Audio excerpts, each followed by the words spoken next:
Casey Ashmore here. We're talking about Texas crime and Texas consequences. So what happens when plea bargains, plea deals are a no-go? You have exhausted all of your, or rejected all of your possible plea bargain agreements, and there's nothing left to do except have these final pretrial battles, right? These final pretrial hearings over contested matters like motions to suppress evidence.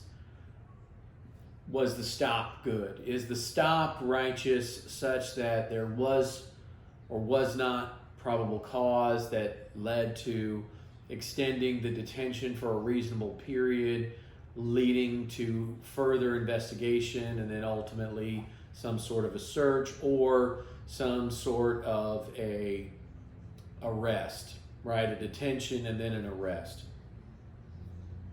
Were all the steps followed? Did the state have probable cause through its agent, the law enforcement officer, to go through that process and then arrest the defendant correctly?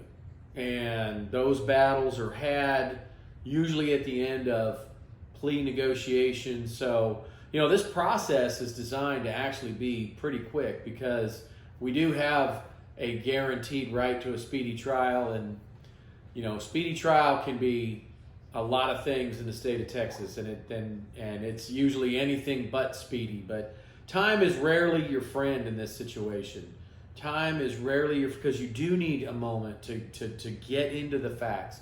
You do need a moment to start thinking about defensive theories.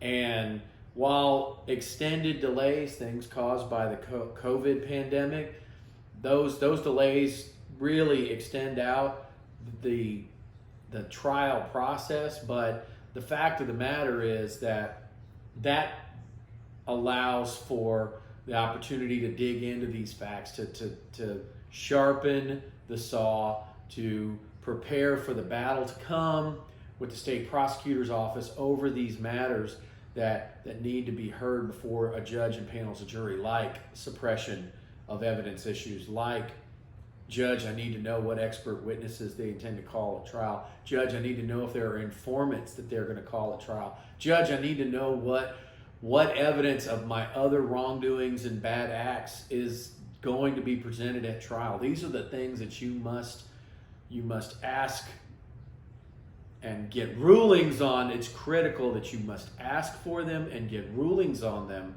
such that you have protected your client's rights. So all of these things happen really post plea negotiations and at or before or during these pretrial hearings, right? Where there's this battle of admissibility of expert opinions, where there's this battle of, do I have all the information that I'm required and entitled to have under the Michael Morton Act, under Texas 3914, right? That allows me to know everything that the state of Texas is going to be throwing at me in advance of trial so that I can fully prepare or negotiate, right?